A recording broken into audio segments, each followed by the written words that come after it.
تو حضرت ربیہ محدث بن چکے ہیں، مسجد نبی میں حدیث کے استاد ہیں، بیٹا بہت بڑا شیخ بن گیا، واپس آئے، ہاتھ میں نیزہ ہے، کالی داڑھی تھی ساری سفید ہو گئی، وجود بڑا تگڑا تھا، کمزوری آ گئی، آئے نیزہ پکڑا ہوا ہے، گھوڑے پہ بیٹھے ہیں، مدینہ منورہ میں گھر ہے، دروازے پہ دستک دی، حضرت ربیہ نے دروازہ کھولا، اندر داخل ہونے لگے تو کہنے لگے بابا تو کدھر گھستا آ رہا ہے؟ کدھر؟ اس نے کہا تو پیچھے ہٹ، تو میرے مکان پہ کب سے قبضہ کر کے بیٹھا ہے۔ بات تیز ہونے لگی، آواز تھوڑی بزرگوں کی بلند ہونے لگی تو اندر سے زوجہ نے سن لیا، وہ دروازے کی اوٹ سے دیکھنے لگی تو پہچان گئی، کہنے لگی ربیہ پیچھے ہٹ جا، یہ کوئی غیر نہیں ہے، تیرے والد گرامی ہے، یہ تیرے والد ہیں۔ اندر آئے، باپ بیٹا ملے، عصر کی نماز کا وقت ہو گیا، بڑا روئے، 27 سال کے بعد باپ لوٹا، 27 سال کے بعد بڑے روئے۔ نماز کا وقت ہوا تو حضرت ربیہ جلدی سے وضو کیا، مسجد نبوی شریف چلے گئے۔ جناب عبد الرحمن فروغ نے بھی کھانا وانا کھانا تھا، کھانا کھانے بیٹھے تو حکم دیکھے شوہر کیا کرتا ہے، یہ نہیں پوچھا کہ 27 سال حال کیا رہا، پوچھنے لگے میں تجھے 30,000 دینار دے گیا تھا، وہ کدھر ہے؟ تو زوجہ کہنے لگی کھانا کھا لو، عصر کی نماز پڑھ کے آؤ، پھر بتاتی ہوں پیسے کہاں ہیں، آپ کی رقم بڑی اچھی جگہ پہ محفوظ ہے۔ کہتے ہیں میں نماز پڑھنے مسجد گیا، عصر کی نماز کے بعد میرے نبی پاک کے منبر پر ایک نوجوان بیٹھا ہے، گھر میں تو ان کا انداز ٹوپی پہننے کا تھا نا، سادے عام لباس میں، مسجد نبی میں جبہ پہنا ہے، سر پہ امامہ ہے، خوبصورت لب و لہجے میں رسول اللہ کے منبر پر بیٹھ کر، نبی پاک کے منبر پر بیٹھ کر، پتہ نہیں آپ کو اس بات کی لذت نصیب ہو رہی ہے کہ نہیں، عام جگہ نہیں، نبی پاک کے حضور کے منبر پر بیٹھ کر نبی پاک کی حدیثیں سنا رہے ہیں، اتنا بڑا مقدر۔ کہتے ہیں حضرت امام مالک جیسے لوگ، خواجہ حسن بصری جیسے لوگ کاغذ قلم لے کے حدیثوں کی سماعت کر رہے ہیں، ان سے درس لے رہے ہیں۔ جناب عبد الرحمن کہتے ہیں میری نظر اٹھی، کچھ بوڑھا ہو گیا تھا، کچھ اس وقت وہ ٹوپی میں سادے لباس میں تھے، پہچان نہ پایا، ایک شخص سے پوچھا یار ہے تو جوان پر اس کے چہرے کی نورانیت میرے دل کو بھا گئی ہے تو جوان پر اس کا حدیثیں بیان کرنے کا انداز میری طبیعت کو گھائل کر گیا، یہ کون ہے جو نبی پاک کی مسجد میں بیٹھ کے حدیثیں بیان کر رہا ہے؟ تو کہتے ہیں امام مالک کہنے لگے بابا جی چپ کر جاؤ، ہمارے استاد کے بارے میں اونچے لب و لہجے میں بات نہ کرنا، دیکھتے نہیں کتنے کتنے لوگ بیٹھے ہوئے خاموشی سے۔ تو میں نے کہا مجھے بھی تو بتا دو نا ہے کون؟ تو کہنے لگے کوئی عبد الرحمن فروغ نام کے بزرگ ہیں، یہ ان کے بیٹے ہیں، ربیہ نام ہے۔ کہتے ہیں جب لفظ کہے تو میرے آنسو چھلک کے باہر آئے اور میں حضور کی مسجد میں گر گیا اور رونے لگا کہ یہاں اور میرے رسول پاک سید عالم صلی اللہ علیہ وسلم کے منبر پر اور میرا بیٹا۔ کہتے ہیں میں تڑپ کے گھر گیا اور گھر جا کے میں نے اپنی بیوی کو جب دیکھا تو میرے آنسو نکل گئے، میری بیوی سمجھ گئی کہ یہ میرے محدث بیٹے کو دیکھ آیا ہے۔ کہتے ہیں بیوی رو کے کہنے لگی میں نے آپ کے 30,000 دینار آپ کے بیٹے کو مصطفیٰ کریم کی حدیث کا استاد بنانے میں خرچ کر دیے، میں نے وہ 30,000 دینار خرچ کر دیے، 30,000 دینار آپ کا بیٹا میں نے۔ تو کہتے ہیں میں اپنی بیوی کی طرف دیکھنے لگا، میں نے کہا قربان جاؤں، میں اگر اللہ کے دین کے رستے میں تھا تو نے میرے ساتھ نیکی کی ہے، میرا بیٹا بھی دین کے رستے پہ لگا دیا۔ میرے بھائی اللہ سے جوڑا ان لوگوں نے اپنی اولادوں کو، رب کریم والا بنایا ان لوگوں نے اپنی اولادوں کو۔ اور پھر جب ارشاد فرمایا کہ چھوٹی چھوٹی برائی، ایک لقمہ حرام سے بھی وہ لوگ بچے، اور پھر جو آیت نمبر 18 نے کہا کہ وَلَا تُصَغِّرْ خَدَّكَ لِلنَّاسِ، بیٹے منہ پھیر کے نہ جا، پھیر کے نہ جا، اگر آپ ناراض نہ ہوں تو ہم تربیت دیتے ہیں، کہتے ہیں اس بچے کے ساتھ نہ پھرا کر، یہ غریب ہے، اس کے ساتھ نہ پھرا کر، وَلَا تَمْشِ فِي الْأَرْضِ مَرَحًا، حضرت لقمان بیٹے سے کہتے ہیں منہ پھیر کے لوگوں سے بات نہ کر اور اکڑ کے نہ چل، ان اللہ لا يحب كل مختال فخور، اللہ کو وہ پسند ہی نہیں جو اکڑ کے چلے اور اترائے۔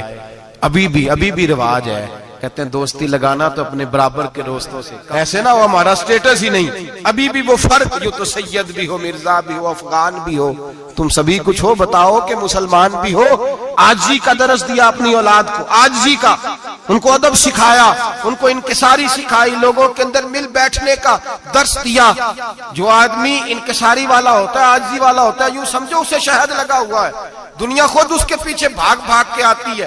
جو سب کے ساتھ اس نے سلوک کرنے کا عادی ہوتا ہے، لوگ اس کے گرویدہ ہو جاتے ہیں۔ لیکن جس آدمی کو آپ اکڑنا سکھا دیں، جس بچے کو آپ کہیں بس تو ہے اور کوئی بھی نہیں، اس کی اپنی زندگی بھی اس کے لیے پریشانی والی ہو جاتی ہے۔ میرے نبی رحمت سید عالم صلی اللہ تعالی علیہ وآلہ وسلم نے ارشاد فرمایا، کسی باپ نے اپنے بیٹے کو جو سب سے اچھا تحفہ دیا ہے وہ یہ ہے کہ اس نے اپنے بچے کو اچھا ادب سکھا دیا ہے، اپنے بچے کو اچھا۔ حضرت لقمان کہتے ہیں بیٹے منہ پھیر پھیر کے باتیں نہ کرنا، زمین پہ اکڑ اکڑ کے نہ چلنا، اللہ کو اکڑنے والے لوگ پسند۔ ہارون رشید نے امام نسائی کی ڈیوٹی لگائی کہ میرے بیٹے کو حدیث پڑھائیں گارا آ کے، تو امام نسائی کہنے لگے یہ نبی پاک کا دین ہے، یہ میں اس کو رسوا نہیں کر سکتا، جس نے پڑھنا ہے میرے پاس آ کے پڑھے، اور جہاں سب بچے بیٹھتے ہیں وہیں پڑھے۔ ہارون رشید کہنے لگا حضور آپ کیا سمجھتے ہیں، میں نے بھی تو آپ کو آزمانے کے لیے یہ جملہ کہا تھا، یہ وہیں آ کے پڑھے گا جہاں سارے غریبوں کے بچے پڑھتے ہیں۔ اب تو روز استاد کٹہرے میں کھڑا ہوتا ہے، اسکول کے استاد کا تو مجھے نہیں پتا، مدرسے کا استاد تو روز بیچارہ ہاتھ باندھ کے چودھری صاحب نے کہنے سے میرے منڈے نو مارے تو 8,000 کا مولوی ہے، اور میرا بیٹا تو 8,000 کے روز گول گپے کھا جاتا ہے، میرے بیٹے کو تو نے مارا ہے، تجھے اپنی حیثیت کا پتہ ہے؟ روز استاد کٹہرے میں کھڑا ہوتا ہے۔ بچے فری میں مفت میں حافظ جی مفت میں حفظ کراتے ہیں، خدا جانے محترم کتنی مشکل سے ادارہ چلاتا ہے، اور بچے کے ماں باپ آ کہتے ہیں بلاؤ مولوی صاحب کو، اس کی طاقت کیسے ہوئی میرے بچے کو مارا ہے؟ وہ مولوی وہ جو کل دانے لینے آیا تھا وہ آج میرے بچے کو مارے گا؟ یہ رویہ ہے ہمارا۔ ہارون رشید بادشاہ نے اپنے بیٹے کو امام نسائی کے پاس پڑھنے بٹھایا۔ ایک دن حضرت کہاں لوگ کہتے بس بیٹا ٹھیک ہے، سیدھا سیدھا تو دین سیکھ کے آیا، ایسے کسی درویش کا مرید ہونا اور کسی عالم کی نوکری کرنا، اب تو بالکل ٹھیک ہے، پیر اساں بھی رکھے نے، یہ کہ تیرا طریقہ ہے، تو پیچھے لگ گیا ہے، یہ کس طرح کا تیرا رویہ ہے؟ ہارون رشید بادشاہ، ہارون رشید وقت کا مطلق العنان بادشاہ، امام نسائی ان کے بیٹے کے استاد ہیں، امام نسائی رحمت اللہ علیہ کے پاس بیٹا پڑھتا ہے۔ ہارون رشید گزر رہا تھا تو بیٹا وضو کرا رہا ہے، شہزادہ وضو کرا رہا ہے استاد جی کو، اور پیر دھلا رہا ہے۔ ہارون رشید گھوڑے سے گزرا تو اس نے دیکھا خانقاہ کے باہر، مدرسے کے باہر استاد جی وضو کر رہے ہیں اور بیٹا وضو کرا رہا ہے، سراہی پکڑی ہے، لوٹا پکڑا ہے، استاد جی پیر دھو رہے ہیں۔ ہارون رشید غصے سے اترا، ساتھ بہت سارے سپاہی تھے، انہوں نے کہا کہ یہ مولوی کو مارے گا، مولوی کو مارے گا کہ تو کس طرح میرے بیٹے سے یہ کام کاج کرا رہا ہے؟ کہتے نیچے اترے اور ہارون رشید نے جا کے نا زور سے ایک تھپڑ اپنے بیٹے کے چہرے پہ مارا۔ بیٹا کہنے لگا ابا جی میری غلطی کیا ہے؟ فرمانے لگے تجھے پتہ ہی نہیں تو کس شخص کے پاس پڑھتا ہے؟ تو پانی ڈال رہا ہے، تیرے استاد کو اپنے ہاتھوں سے اپنے پیر دھونے پڑ رہے ہیں، بیوقوف، ایک ہاتھ سے پانی ڈال اور دوسرے ہاتھ سے استاد کے پیر دھو۔ تجھے پتہ ہی نہیں کہ یہ شخص جب نبی پاک کی حدیثیں بیان کرتا ہے تو کئیوں کو مصطفیٰ کا دیدار نصیب ہو جاتا ہے۔ یہ پتہ نہیں تو کس محدث کا شاگرد ہے، ایک ہاتھ سے پیر پہ پانی ڈال دوسرے ہاتھ سے دھو، اس لیے کہ باندھ علموں جو کرے فقیری وہ کافر مرے دیوانہ ہو۔ اگر تو نے دنیا میں کامیاب ہونا ہے تو اس سے فیض علم حاصل کر، بیٹے یاد رکھ، اگر تو اس کی بارگاہ میں حاضری دے گا تو آگے بڑھے گا۔ حضرت عمر بن عبدالعزیز کتنا بڑا شخص ہے، ثانی عمر کہا گیا، ثانی عمر کہا گیا۔ حضرت عمر بن عبدالعزیز رحمت اللہ علیہ، حضرت صالح بن کسان ایک محدث تھے مدینے کے، ان کے شاگرد تھے۔ بچوں کو ہم آج ہی کہاں بچے ادب کرتے ہیں ساتھیہ، کہاں ادب کرتے؟ ایک اسٹوڈنٹ مجھے کہنے لگا جی ہم ادب کرتے تھے جب تک استاد ٹیوشن نہیں لیتے تھے، اب استاد بھی تو ٹیوشن لے کے پڑھاتے ہیں۔ اور میں نے کہا خدا کے بندے کیا دے سکتا ہے تو استاد کو؟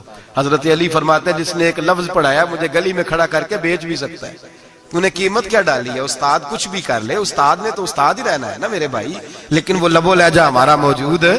مجھے ایک دفعہ میرے کالج کے لوگوں نے بلایا، کہنے لگے آپ یہاں بھی پڑھے ہوئے ہیں اور مدارس میں بھی، تو ذرا فرق بیان کریں کالج کا اور مدرسے کا، کچھ بیان کریں۔ میرے ٹیچرز بھی تھے بہت سارے، تو میں نے کہا معذرت کے ساتھ یہاں تو بڑا مشکل ہو جائے گا بات کرنا، لیکن ایک جملہ میں نے مدرسے اور کالج میں ایک فرق محسوس کیا ہے۔ ہمارا مدرسے کا طالب علم آج بھی ہمارے جوتے اٹھا کے آگے رکھتا ہے، وہ آج بھی استاد کی موٹر سائیکل کو ٹاکی مارتا ہے، آج بھی صاف کرتا ہے۔ ہمارا مدرسے کا طالب علم آج بھی استاد کو پشت نہیں کرتا، لیکن کالج کا طالب علم پوچھتا ہے اسلامی عطلہ آیا ہے، انگریزی والا آیا ہے؟ میں نے کہا اس کے تو لب و لہجے میں ادب نہیں ہے۔ اس لیے میں نے دونوں جگہ وقت گزارا تو میں سمجھا ہوں بڑے حالات خراب ہیں مدرسوں میں بھی. اب وہ کیفیت نہیں رہی جو بزرگوں کی تھی، لیکن پھر بھی اگر ادب ہے تو مدارس میں ابھی بھی ہے، ابھی بھی خانقاہوں میں ادب ہے، یہاں ابھی بھی خیر کی توقع موجود. وہاں سے تو رخصت ہو گیا، وہاں تو معاملہ اور طرح کا ہو گیا. الا ماشاءاللہ حضرت عمر بن عبدالعزیز جناب صالح بن کیسان کے پاس پڑھتے تھے، اسٹوڈنٹ تھے، اور پھر بعد میں آپ ان کے مرید بھی ہوئے، باقاعدہ درس لیتے تھے طریقت کا. حضرت جناب صالح بن کیسان کے پاس تعلیم تھی. ان کے والد جناب عبدالعزیز اس وقت مصر میں بہت بڑے تاجر تھے، جناب عمر بن عبدالعزیز کے والد. تو ان کے پاس چھوڑ گئے، کہا میرے بیٹے کی صرف ان کو دین نہ پڑھانا، اس کی روحانی تربیت بھی کرنا. ایک دن استاد جی نے عصر کی نماز کا سلام پھیرا تو حضرت عمر بن عبدالعزیز کھڑے ہو گئے، ایک رکعت ان کی رہتی تھی پیچھے.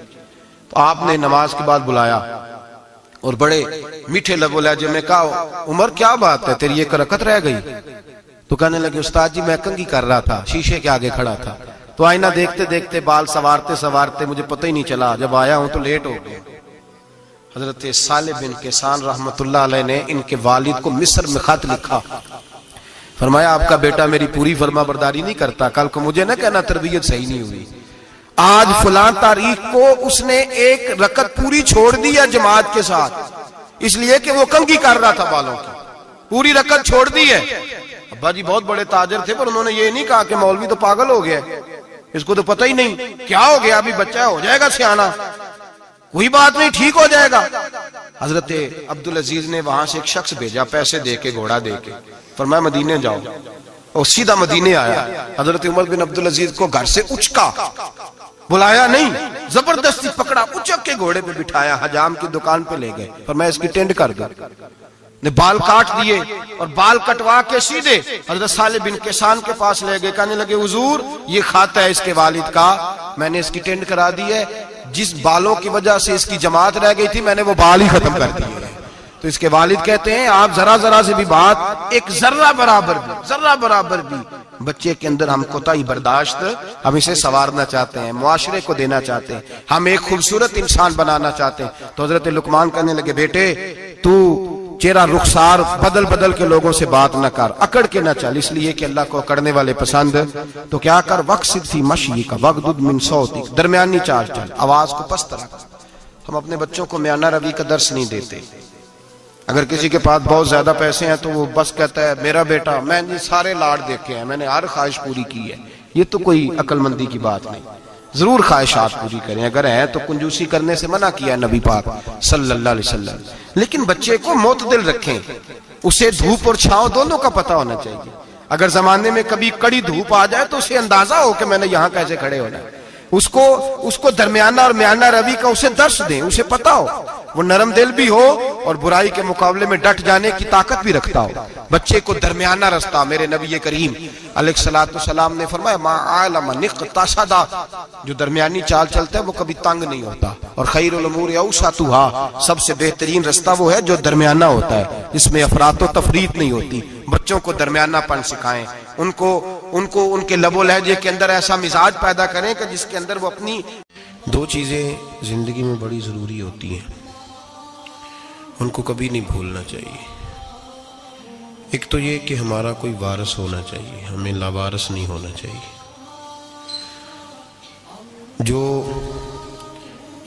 جس جانور کے گلے میں کسی کا پٹا نہیں ہوتا اسے جس وقت جس کا دل چاہتا ہے مار دیتا ہے، اور جس کے گلے میں کسی کا پھٹا ہوتا ہے بچا رہتا ہے. تجھ سے در سے سگ سے ہے مجھ کو نسبت، میری گردن میں بھی ہے دور کا پٹکا تیرا. ایک تو وارث والا بندے کو لوارث نہیں ہونا چاہیے، اور دوسرا اسے یہ بھی احساس ہونا چاہیے کہ میرے وارثوں کی میری طرف توجہ کتنی زیادہ ہے، میری طرف توجہ کتنی زیادہ ہے. اللہ بڑا مہربان ہے، بڑا کریم ہے، بڑا رحیم ہے، لیکن وہ کہتا ہے میری توجہ تو کرانا اپنی جانب، تو آ تو صحیح نا مسجد میں، میری توجہ کرانا. تو نماز پڑھے گا تو میں تجھے ثواب دوں گا، تو روزہ رکھے گا تو میں تجھے اجر دوں گا، تو حقوق العباد پورے کرے گا تو میں تجھے معاف کروں گا. یہ تھوڑی بات ہے کہ اللہ بڑا مہربان ہے تو ہم گھر میں بیٹھے رہیں تو رحمت چھلک کے آئے گی، اس میں شک نہیں. لیکن وہ کہتا ہے تجھے ماننا تو پڑے گا نا، اگر تو نہیں مانے گا تو تجھے سزا دوں گا. ایک تو وارث والے بنے، لاوارث نہ بنے. اور دوسرا یہ خیال کریں کہ اگر میرا کوئی وارث ہے، میرے اگر کوئی آقا ہیں، تو میں نے کس حد تک ان کی توجہ اپنی جانب کرائی ہے۔ اعلیٰ حضرت فرماتے ہیں کیسے آقاؤں کا بندہ ہو رضا، بول بالے میری سرکاروں کے۔ نسبت بندے کو بچا دیتی ہے۔ جب کسی کا کوئی وارث ہوتا ہے تو لوگ کہتے ہیں ستّی خیرہ، میں کہتا ہوں اسے ساری خیر ہی ہوتی ہے، 7-8 نہیں، ساری خیر ہی ہوتی ہے۔ مجھے دشمنوں نہ چھیڑو، میرا ہے کوئی جہاں میں۔ جب کوئی وارث ہوتا ہے نا تو پھر انسان بچا رہتا ہے۔ بہت ساری چیزیں تو ویسے ہی وارثوں کے کھاتے میں چلی جاتی ہیں، ادھر آتی نہیں۔ بہت ساری چیزیں تو ویسے وارثوں کے کھاتے میں چلی جاتی ہیں۔ وارثوں کے کھاتے میں حضرت بابا بلے شاہ صاحب فرمایا کرتے تھے، بلے شاہ دیو جانے مینوں اپنی توڑ نبھا لیندے۔ یاد رکھیں لاوارث اور بے وارث نہ بنے۔